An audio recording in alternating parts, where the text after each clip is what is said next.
আমাদের ঘুম নষ্ট করে কতগুলো জিনিস আছে, সেটার মধ্যে নটোরিয়াস হচ্ছে ক্যাফেইন, কফি, স্মোকিং, অ্যালার্জি, এগুলো আমাদের ঘুম নষ্ট। কিভাবে নষ্ট করে? আপনার একটা লোকের যখন অ্যালার্জি থাকে তখন নাক দিয়ে বাতাস কম যায়, কারণ ইডিমা হয়ে নাক এবং শ্বাসনালীতে তো ছোট হয়ে যায়, কাজেই হয়। স্মোকিংও তাই হয়, অনেক বেশি স্মোক করলে এই ইডিমা তৈরি হয় নাক এবং ইয়েতে, এবং এক ধরনের ফ্যারিনজাইটিস, ল্যারিনজাইটিস এগুলো তৈরি হয়। ক্যাফেইন কিভাবে নষ্ট করে? কফির হাফ লাইফ হচ্ছে 6 আওয়ার্স, অর্থাৎ কফি ধরেন সকাল 6টায় আপনি কফি খাইলেন, এটা দুপুর 12টায় এসে অর্ধেক হবে ব্লাডে। কোয়ার্টার লাইফ হচ্ছে 11 ঘন্টা। তাইলে আপনি রাত 11টায়, ধরেন আপনি দুপুর 2টায় খাইলেন, তাইলে রাত 1টার সময়ও 1/4 ক্যাফেইন আপনার ব্রেনে রয়ে গেছে। তো হাউ ইট কজেস মানে স্লিপ লস। আমাদের ঘুমটা কেন আসে? ঘুমের তৈরি হওয়ার 2টা স্ট্রং স্টিমুলেন্ট আছে। একটা হচ্ছে মেলাটোনিন, যেটা অন্ধকারে সেক্রেশন হয়। আপনি যখন অন্ধকারে শুতে যান তখনও বেরোয়, ইউজুয়ালি 9টা থেকে 11টার মধ্যে আমাদের বায়োলজিক্যাল সাইকেলে। এইটা একটা ইন্ডাক্টিং ফ্যাক্টর, প্রাইম ইন্ডাক্টিং ফ্যাক্টর। এর চেয়েও বড় ইন্ডাক্টিং ফ্যাক্টর হচ্ছে বায়োকেমিক্যাল। এটা কি জিনিস? আমাদের বডি, আমরা যে কাজ করতেছি, আমাদের ক্রেবস সাইকেলে এটিপি তৈরি হয়, অ্যাডিনোসিন ট্রাইফসফেট। এইটা ব্রেকডাউন হয়ে এডিপি হয়, অর্থাৎ আপনি যখন কাজটা করে ফেললেন তখন এটা এডিপি হয়ে যাচ্ছে। এই এডিপি ব্রেনে গিয়ে যে স্লিপ ইন্ডাক্টিং সেন্টার, যেটা সেখানে বাইন্ড করে ঘুমটা আনে। এই জন্য যত পরিশ্রম করবে তত বেশি ঘুম আসবে। এখন বুঝতে পারছেন কেন? একবারে। এই ক্যাফেইন করে কি, আপনার ওই ব্রেনে গিয়ে যেখানে অ্যাডিনোসিন বাইন্ড করে হাইপোথ্যালামাসে, ওই জায়গায় যে বাইন্ড করে বসে থাকে।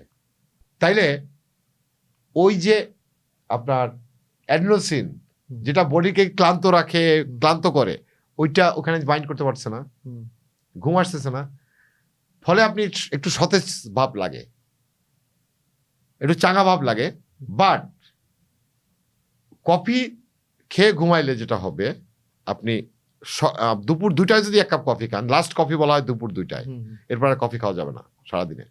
এবং বাইরে এখন ডিক্যাফিনেটেড কফি চালু হয়েছে। ক্যাফেইন থাকবে না, কিন্তু কফির মতোই সব স্মেল টেস্মেল সব কফির। ওই যে সুগার মতো, আর্টিফিশিয়াল সুগার পাওয়া যায় না, লাইক দিস। কফি একমাত্র ড্রাগ যাতে নেশা হয়, কিন্তু সোশ্যালি অ্যাকসেপ্টেবল।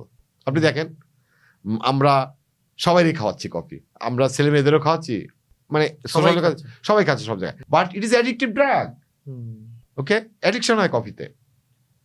আপনি তাহলে কফি খেয়ে ঘুমাইলে লাইট স্লিপ হবে, কখনো পারফেক্ট স্লিপ হবে না। কাজেই কফি খাইতে হবে 2টার আগে, এরপর আর কফি খাওয়া যাবে না। ওকে, এটা ঘুম নষ্ট করে। তারপরে সাউন্ড ঘুম নষ্ট করে, শব্দ, আশপাশে যদি এনভায়রনমেন্টে শব্দ থাকে, ঢাকা শহরে তো এটা খুব বেশি। টেম্পারেচার আপনার ঘুম নষ্ট করে। কিভাবে? ঘুমের সময় আপনার শব্দ যেন না যাইতে পারে, এই জন্য ব্রেন এক ধরনের ফিল্টার ইউজ করে। ব্রেনের ভিতরেই ফিল্টার আছে সাউন্ডকে ব্লক করার জন্য।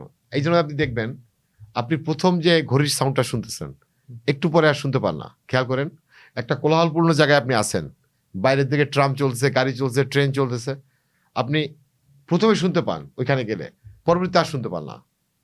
বডির ব্রেন ওটাকে ফিল্টার করে, ভিতরে ইমোশনাল ফিল্টারিং বলে এটাকে, ফিল্টার করছে। এখন আপনার চারিদিকে যদি শব্দ হয় তাহলে ঘুমাইতে পারবেন না, আপনি ঘুমে ডিস্টার্ব হবে।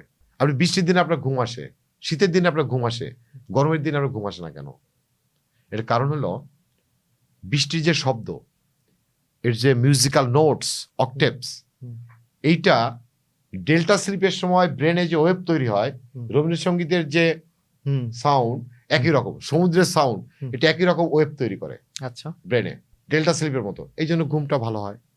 আরেকটা কারণ হচ্ছে, বৃষ্টির দিনে যেটা ঘটে, বৃষ্টি যখন পড়ে টিনের চালে, পালভোফিলিক যারা জানেন তারা কি করে, তারা এক ধরনের মনে দেখবেন, কারণ ওই বৃষ্টির মধ্যে আপনি কিন্তু ছিলেন। ওকে, আপনার পায়েও একটা আসে, মানে উন্মাদনা আসে, একটা উত্তেজনা আসে, একটা ভালো লাগা আসে। ওকে, তার চেয়েও গুরুত্বপূর্ণ ফ্যাক্টর হচ্ছে, যখন বৃষ্টি হচ্ছে তখন কি হচ্ছে, অ্যাম্বিয়েন্ট টেম্পারেচারটা কমে যাচ্ছে না, বাইরের টেম্পারেচারটা, ফলে বডির কোর টেম্পারেচারও কমে যায়। ঘুম যদি ইন্ডাকশন হইতে হয়, বডি টেম্পারেচার অবশ্যই 1 থেকে 2 ডিগ্রি কমতে হবে, কোর টেম্পারেচার, ব্রেনের টেম্পারেচার এবং বডি টেম্পারেচার। এখন যেখানে গরম, সাস্টেন গরম, ওখানে ব্রেনের টেম্পারেচার আপনি কমাবেন কেমনে? সুযোগ নাই। এই কারণে গরমের মধ্যে ঘুম হয় না, গট ইট। এবং বৃষ্টির দিনে ঘুম আসে, শীতের দিনে ঘুম আসে। খুবই চমৎকার তথ্য। এবং আমার মনে হয় যে ঘুম নিয়ে যাদের মনে অনেক দ্বিধা দ্বন্দ্ব বা ঘুম নিয়ে যাদের অনেক সমস্যা, তারা এই একটি অনুষ্ঠান দেখলে তাদের ঘুমের সমস্যা আশা করি থাকবে না।